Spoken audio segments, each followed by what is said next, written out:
Plant a garden this year. Set your spiritual house in order. Make some preparation. Sit down with your family and say to every family member, okay, let's discuss something. In light of what's happening in America, what lifestyle are we going to be willing to live when the elite get through doing what they're doing? More solutions with Lindsey Williams after this. Hi, this is Ted Anderson. Have you ever wondered why banks, stockbrokers, investment advisors won't talk about gold for your IRA? The financial industry refuses to recognize the value of real hard assets for your retirement.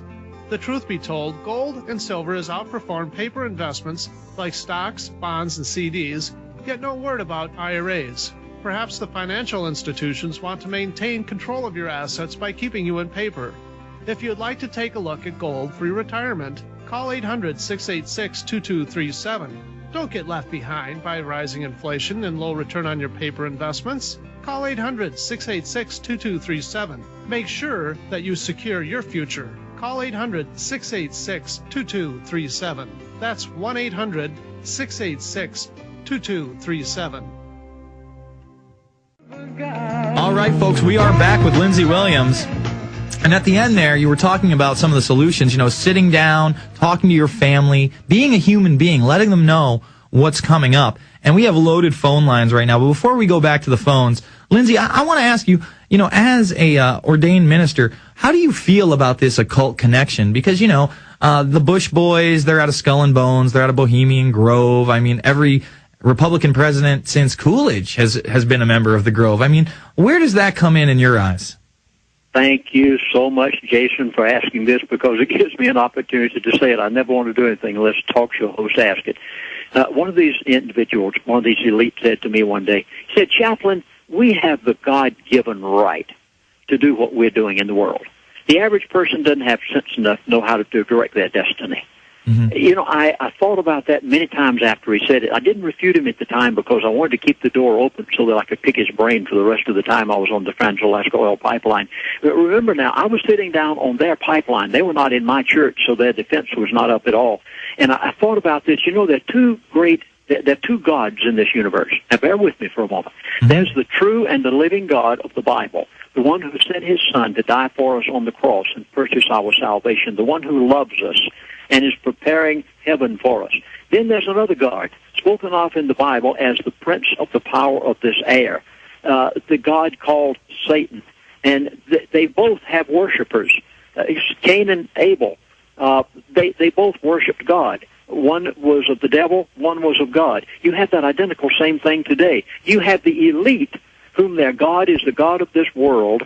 You have those who are born-again believers, whose God is the true and living God of the Bible, and I am so glad that I've read the last chapter, so I know it's coming out in the end. But they do have a God. They worship their God. They are, many of them, of the occult, and some of the things I saw when I was with these people led me to believe of some of the things that they do. They do have a code of ethics. And one of the things in their code of ethics is they must tell you everything they're going to do before they do it. Did you ever notice that before Katrina hit New Orleans, that they came out with Oil Storm, the movie, a week ahead of time? Yeah, and in that movie, it told everything that was going to happen with Katrina when it hit that part of the country.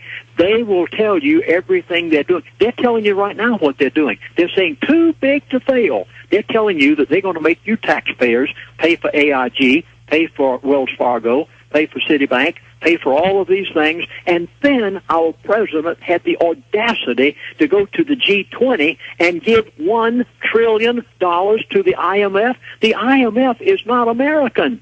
The IMF is European. And your great-great-grandchildren gave, through the President of the United States of America, without any vote of Congress or approval of the people, $1 trillion to Europe?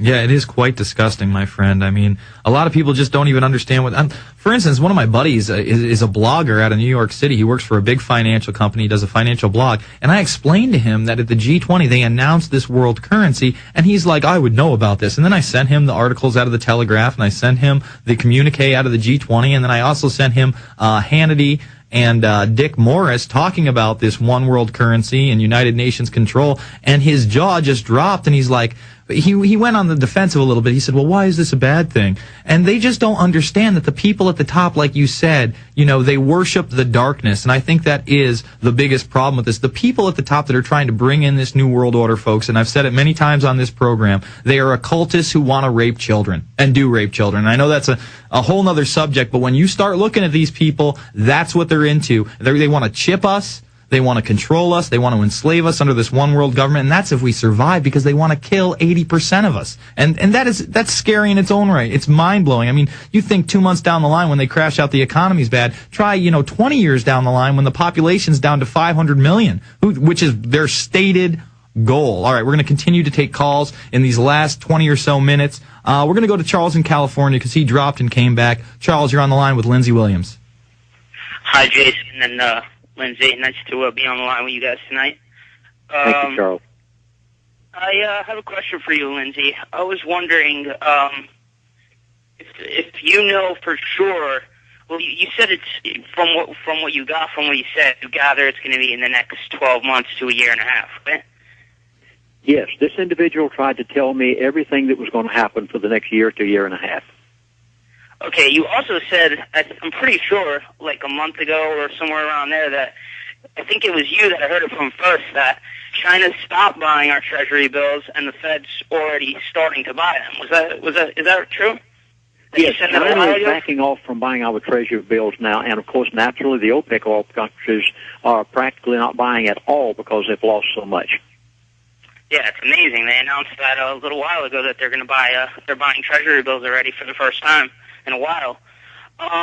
Yeah, I don't know. So it's I've heard you live in July saying that oil was going to go from 150 to 50, and I just wish I took your word on that, or the elite's word on that, I guess I should say, because could have made a couple 100,000 shorting oil right there. But yeah, anyway, it's quite interesting. An oil trader called in on a radio show I was in on not too long ago, and he said, I took you at your word. A few people did. He said, I trade oil. He said, I just want to thank you. I've made $150,000 because I followed your prediction. Go ahead, Charles.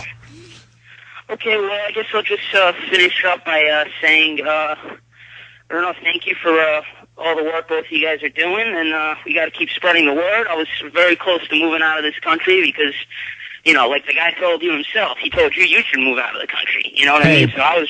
Bottom line, man, this is a new world order. There's nowhere to run, and I love this country. I'm going to stay here no matter what and try to fix the problems. All right, let's jump to another caller. Let's go to John in Canada. John, you're on the line. Hi, Lindsey. Hi, Jason. How you doing? John. Pretty good. Just a couple of things. We should understand that no matter what religion a person is from, they're going to argue that God is just. And if you do believe in God, God's intent is to be just. You want to form allegations against another with evidence. Okay, so it's important that it's good that Lindsey's told us that the private banks have hijacked the public's authority in issuing credit, and as the laws stand today, it's very difficult to convict them for a criminal offense in that respect. But we can convict them endlessly on stealing. They're not child rapists that stole $900 billion in property through subprime scams. AIG is committing the crime of extortion.